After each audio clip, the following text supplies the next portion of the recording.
Hello students. Last class में हम लोगों ने कुछ एक एग्जांपल किया था परफॉर्मेंस पैरामीटर्स कैलकुलेट करने के लिए। आज हम लोग मिलर्स थ्योरम पढ़ेंगे। आप लोग सिंपल प्रॉब्लम्स की प्रैक्टिस करते रहिए। जब भी दिक्कत आएगी कुछ कैलकुलेशन में तो आप पूछ सकते हैं। तो चलिए देखते हैं मिलर्स थ्योरम। तो मिलर्स थ्योरम क्या होता है? It is a very important theorem and use for analysing certain configurations more easily. Circuit में कई बार कुछ ऐसे कॉन्फ़िगरेशंस आ जाते हैं, जैसे कि हमने देखा था एक हमारा प्रॉब्लम था, उसमें कलेक्टर टू बेस हमारा कनेक्टेड था। प्रॉब्लम नंबर मैं आप लोग को बता रही हूँ।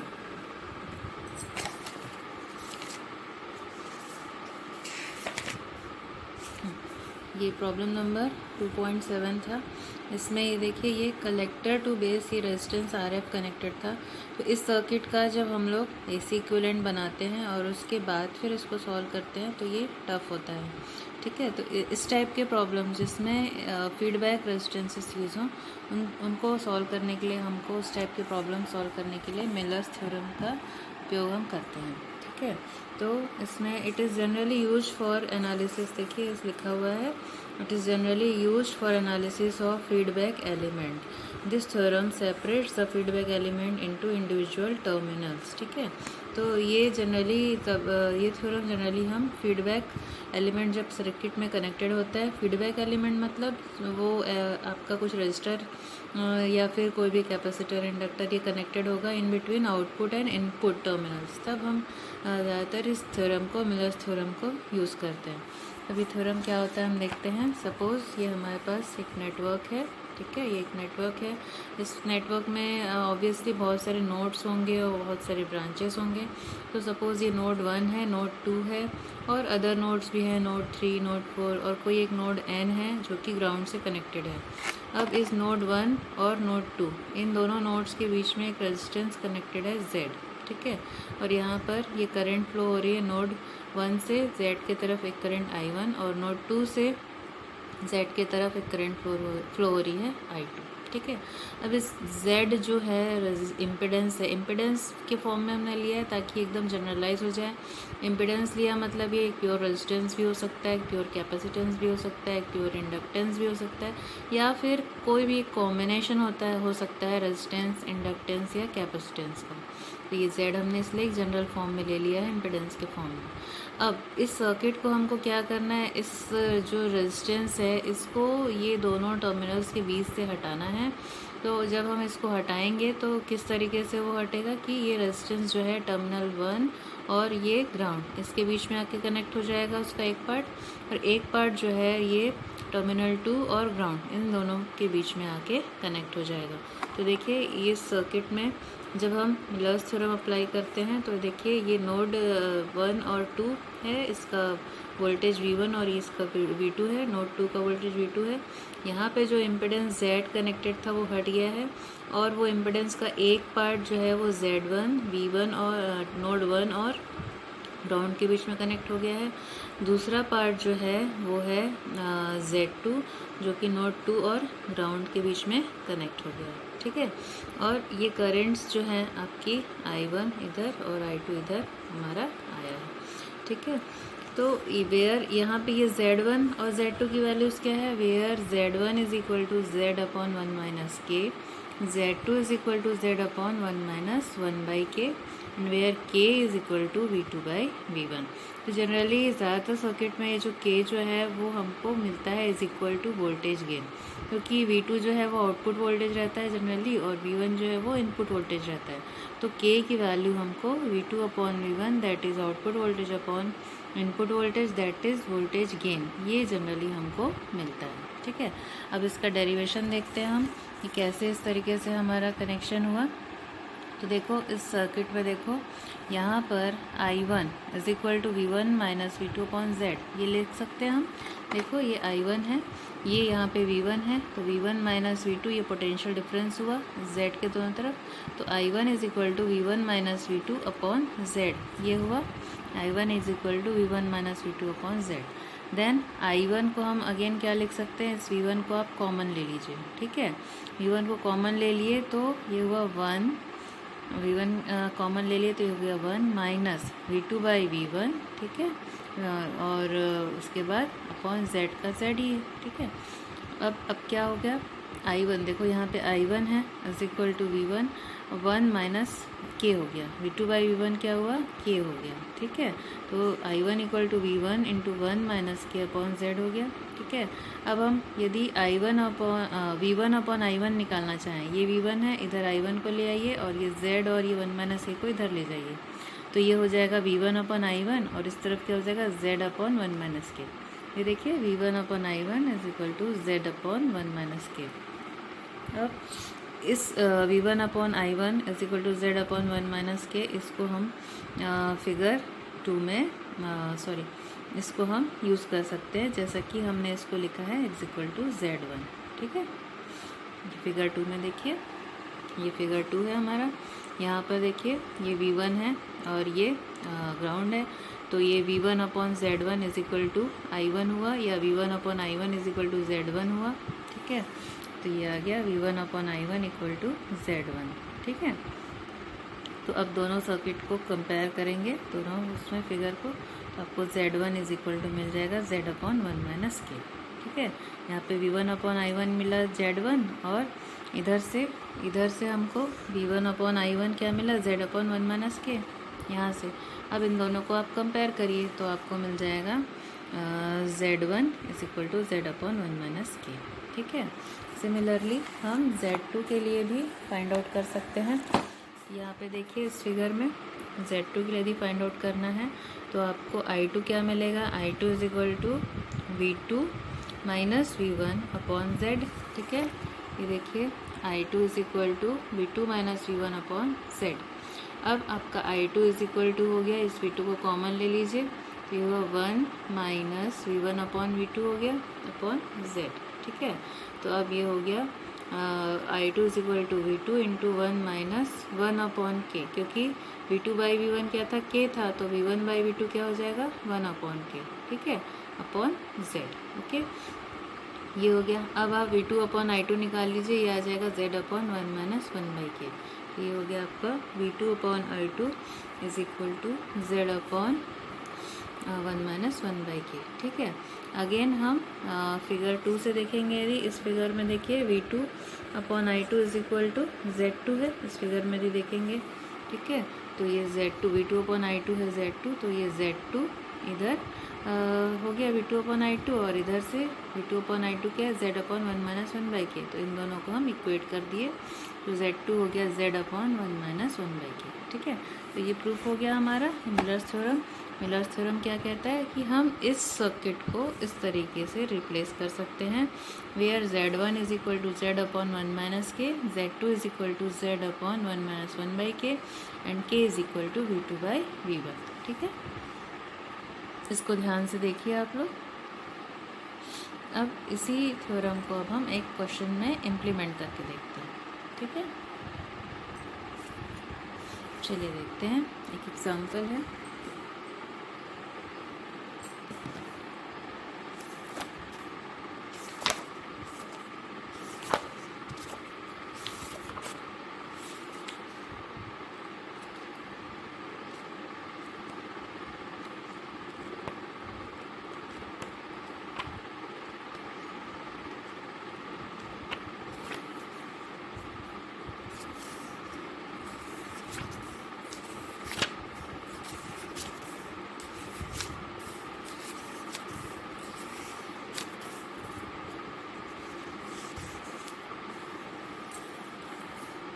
देखिए ये क्वेश्चन है आपका, लिखिए क्वेश्चन।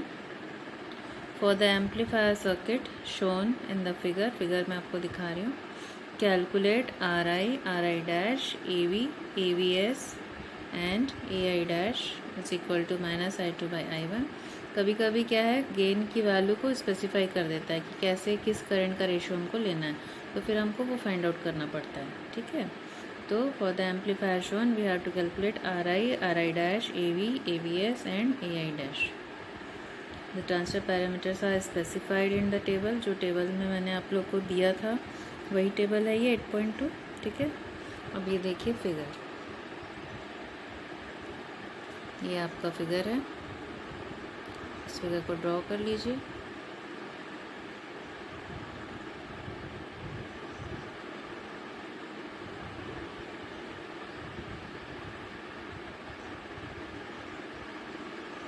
तो यहाँ पर जब हम इसको ड्रॉ करेंगे तो इसका एसी इक्विवेलेंट सर्किट कैसे बनेगा सॉल्व करने के लिए, ये VCC जो है वो ग्राउंड हो जाएगा, ठीक है, और बाकी तो कोई कैपेसिटर्स वगैरह नहीं है ना। तो इसका एसी इक्विवेलेंट सर्किट देखिए, मैं बना के आपको बता रही हूँ। बनाइए एसी इक्विवेलेंट सर्किट इसका।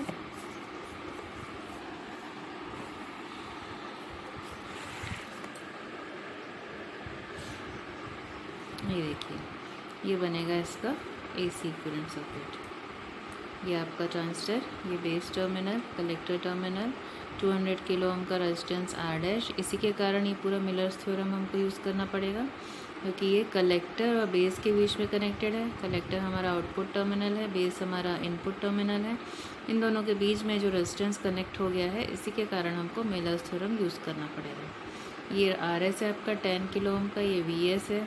यहाँ पे करंट I2 है। I2 की डायरेक्शन देखिए, ये टूवर्ड्स कलेक्टर है, ठीक है। क्वेश्चन में भी आप देखेंगे I2 की जो डायरेक्शन है, it is towards collector. RL है 10 किलो ओम का, ये VCC शॉर्ट हो गया तो ये ग्राउंडेड हो गया, ठीक है। अब यूजिंग मिलर्स थ्योरम, ये हमने एसी इक्विवेलेंट बना लिया, हमने कॉन्फ़िगरेशन देख लिया। कॉन्फ़िगरेशन कौन सा है ये, देखिए बेस में इनपुट दिए हैं हम, ये VS इनपुट आ रहा है बेस में, और आउटपुट कहाँ से ले रहे हैं हम, कलेक्टर से ले रहे हैं। यहाँ पे लोड कनेक्टेड है कलेक्टर टर्मिनल में, मतलब हम कलेक्टर से आउटपुट ले रहे हैं। तो ये हो गया हमारा बेस में इनपुट, कलेक्टर से आउटपुट, मतलब ये हुआ कॉमन एमिटर कॉन्फ़िगरेशन। अब हम यूज़ करेंगे मिलर्स थ्योरम। क्यों, इस रेजिस्टेंस R' के कारण, क्योंकि ये रेजिस्टेंस यदि नहीं होता, ठीक है, इसको यदि हम सप्रेस कर देते हैं तो बड़ा ही ईजी डायग्राम हो जाता हमारा, जो हम अभी तक यूज़ किए हैं। तो हमको ये सब की ज़रूरत ही नहीं पड़ती मिलर्स थ्योरम की। इस रेजिस्टेंस के कारण हमको मिलर्स थ्योरम की ज़रूरत पड़ रही है। तो जो मिलर्स थ्योरम देखा है उसमें ये हो जाएगा हमारा टर्मिनल 1, ये हो जाएगा टर्मिनल 2, ये हो जाएगा V1, ये हो जाएगा V2, ठीक है। तो ये V1 हो जाएगा इनपुट वोल्टेज और V2 क्या हो जाएगा, आउटपुट वोल्टेज, ठीक है। तो K जो निकलेगा दैट इज़ V2/V1। तो देखो output voltage upon input voltage, मतलब K जो है वो आ जाएगा वोल्टेज गेन। जैसा कि मैंने आपको बताया था कि जनरली सर्किट में K जो है वो वोल्टेज गेन ही रहता है ना। जनरली ये ऐसा ही होता है कि K की वैल्यू हमको वोल्टेज गेन के इक्विवेलेंट ही मिलती है। अब देखिए इस सर्किट को मैंने रिप्लेस किया है, सर्किट से R' को रिप्लेस किया हमने। ये ट्रांजिस्टर है आपका, ये बेस टर्मिनल, ये कलेक्टर टर्मिनल, ठीक है। और ये यहाँ पर जो हमारा RL है, ठीक है, ये RL कलेक्टर और इसके बीच में है, ग्राउंड के बीच में ये RL है। I2 को मैंने देखिए कलेक्टर की तरफ शो किया है, अपवर्ड शो किया है, ठीक है। और ये I1 बेस की तरफ है, ये देखिए I1 बेस की तरफ है, तो ये I1 बेस की तरफ जाते हुए शो किया है, ठीक है, इस तरीके से शो किया। अब देखिए यहाँ पर से जो R' था उसको हटा के यहाँ पर इस टर्मिनल और ग्राउंड के बीच में लगाया, उसका पार्ट R1, ठीक है, R' का पार्ट है R1, और यहाँ पर जो R' था उसका दूसरा पार्ट मैंने लगाया कलेक्टर और ग्राउंड के बीच में, है ना। तो ये हो गया दूसरा पार्ट हमारा R2। समझ में आ रहा है, ये नोड 1 था, ये नोड 2 था। नोड 2 और ग्राउंड के बीच में हमको R2 लगाना था, नोड 1 और ग्राउंड के बीच में हमको R1 लगाना था, ये हमने लगा दिया। अब R1 और R2 क्या क्या है, तो इसको आप देखिए, R1 आपका आएगा इस फॉर्मूले के हिसाब से, R1 क्या आना चाहिए, R'/1 - K, R2 क्या आना चाहिए, R'/1 - 1/K, where K is V2/V1, मतलब VC/VB, ठीक है। ये देखिए R1 is R'/1 - K, R2 is R'/1 - 1/K, K is VC/VB, that is V0/V1, that is AV। Clear है। अब देखिए R1 इज़ R'/1 - AV हो गया, R2 क्या हो गया, R'/1 - 1/AV। अब हमको पता है ये कॉमन एमिटर एम्पलीफायर है। कॉमन एमिटर एम्पलीफायर में मैग्नीट्यूड ऑफ वोल्टेज गेन जो है वेरी वेरी हाई होता है, 1 से बहुत ज़्यादा होता है। ये हमने टेबल बनाया था जो कंपैरिजन किया था कॉमन एमिटर, कॉमन बेस और कॉमन कलेक्टर कॉन्फ़िगरेशन का। उसमें हमने कुछ टिपिकल वैल्यूज़ निकाली थी voltage gain, current gain, input impedance, output impedance का। उसमें आप देखेंगे AV की वैल्यू बहुत हाई है एज़ कम्पेयर टू 1, और उसकी वैल्यू नेगेटिव भी है ना, मैग्नीट्यूड बहुत हाई है और वो नेगेटिव वैल्यू भी है कॉमन एमिटर एम्पलीफायर का, ठीक है। यहाँ पर यदि आप एक AV की कोई वेरी हाई वैल्यू रखेंगे, सपोज आप -100 रखते हैं, ठीक है, ये क्या हो जाएगा 1 + 1/100, ठीक है। 1 + 1/100 is very very small value as compare to 1, ठीक है। तो यहाँ पर R2 will be nearly equal to R dash, तो वही हमने लिया है, R2 is nearly equal to R dash, and R dash की वैल्यू हमको दी हुई है 200K, तो R2 की वैल्यू आ जाएगी 200K, ठीक है। अब उसके बाद हम देखेंगे RL डैश, अब हमारा आ जाएगा इफ़ेक्टिवली कितना लोड इम्पिडेंस आ रहा है, तो RL डैश हो जाएगा R2 in parallel with RL। ये कैसे पता चला, ये देखिए आप डायग्राम में देखिए, यहाँ पर R2 है, यहाँ पे RL है, तो इफ़ेक्टिवली यहाँ पे लोड रेजिस्टेंस कितना हो गया, it is R2 in parallel with RL। जैसे पहले के उसमें इसके पहले जस्ट पहले एक जो हमने प्रॉब्लम किया था उसमें निकाला था इफेक्टिव लोड, है ना, RL dash equal to R2 in parallel with RL। ये हो गया RL dash is equal to R2 in parallel with RL। तो R2 कितना है, 200 किलो ओम है, RL कितना है, 10 किलो ओम है, तो इसकी वैल्यू निकल जाएगी 9.52 किलो ओम, ठीक है। ये हो गया RL डैश। अब हम निकालेंगे AI डैश। AI डैश का एक्सप्रेशन हमको बता दिया गया कि इसको -I2/I1 से निकालना है, ठीक है। लेकिन हमारे पास जो फॉर्मूला है वो फॉर्मूला हमको बताता है, हमको IC -IC/IB निकालने के लिए बस बताता है फॉर्मूला, है ना। तो इसलिए हम इसको 3 पार्ट में डिवाइड करेंगे, है ना। हमको -I2/I1 निकालना है, तो हम इसको -I2/IC, IC/IB, IB/I1 ऐसे 3 पार्ट में डिवाइड करेंगे, ठीक है। देखिए -I2/I1 is equal to -I2/IC into IC/IB into IB/I1, ठीक है। इस तरीके से यदि डिवाइड करेंगे तो ये अल्टीमेटली देखो IC कट गया, IB कट गया, तो अल्टीमेटली -I2/I1 का ही एक्सप्रेशन आया ये, ठीक है। तो इस तरीके से हम कर सकते हैं। तो -I2/IC यदि हमको निकालना है तो उसके लिए हम करंट डिवीजन रूल यूज़ करेंगे, है ना। ये इधर आपका जा रहा है IC, इधर आ रहा है आपका I2, इधर जा रहा है, ठीक है। तो सबसे पहले I2/IC निकाल लेते हैं हम। तो I2 इज इक्वल टू क्या हो जाएगा, ये इस तरीके सर्किट बना लेंगे तो I2 इज इक्वल टू हो जाएगा IC into R2/R2 plus RL। ये हो गया I2, ठीक है। तो I2/IC निकल गया R2/R2 प्लस RL, ठीक। अब हम निकालेंगे -IC/IB, हमको पता है, that is -HFE/1 + HOE RL dash, ठीक है। तो ये RL डैश क्या है, उसमें R2 in parallel with RL है 9.52 किलो। तो यहाँ से -IC/IB निकल जाएगा, ये वैल्यूज़ रखेंगे, HFE की वैल्यू 1 + HOE की वैल्यू, ये RL डैश की वैल्यू, ये आएगा -40.4। तो हमको मिल गया IC/IB आ गया 40.4, ठीक है। अब RI निकालेंगे हम, ठीक है। अच्छा, यहाँ पर हमारा क्या क्या निकल गया, I2/IC निकल गया, IC/IB, IB/I1 बचा है ना। अच्छा, यहाँ पे देखिए AI डैश में हमको -I2/I1 निकालना था, तो उसमें से हमारा -I2/IC निकल गया, है ना। यहाँ से IC/IB निकल गया। अब बचा है IB/I1। इसको देखिए, यहाँ पर IB/I1 के लिए हमको शो करने पड़ेंगे, RI डैश, ये सब शो करने पड़ेंगे। ये RI और RI डैश जो हमने कैसे शो किया है, ये आप देखेंगे सर्किट में दिया हुआ है, निकाल रही हूँ।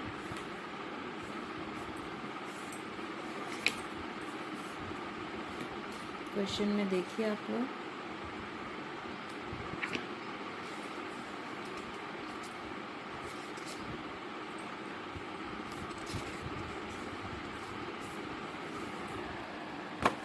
देखिए क्वेश्चन में RI हमको यहाँ पे शो किया गया है और RI डैश यहाँ पे शो किया गया।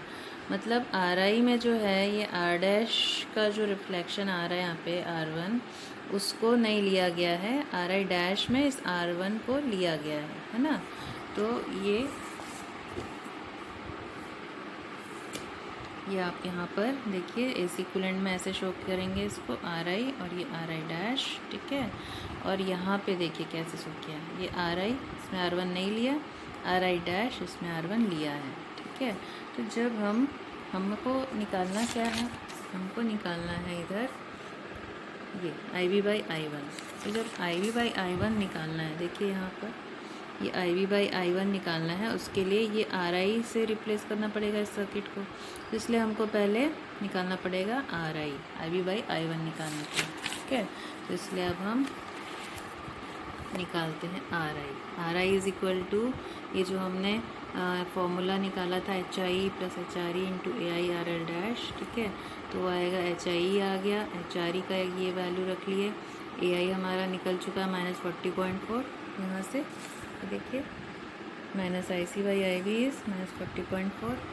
अब आर एल डैश हमारा 9.52 × 10⁻3, ठीक है। यहाँ से आर आई निकल गया 1.003 किलो ओम, ठीक है। अच्छा आर आई हमको पूछा भी गया था, तो एक ये आंसर भी निकल गया हमारा, ठीक, ये हो गया। इसके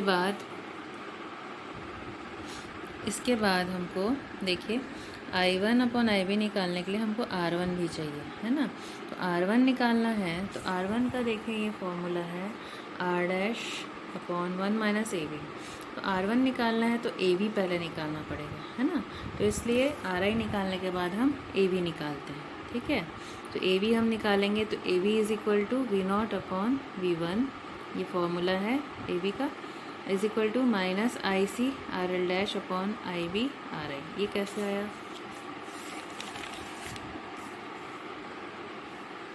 ये यहाँ सर्किट से आप देख सकते हैं।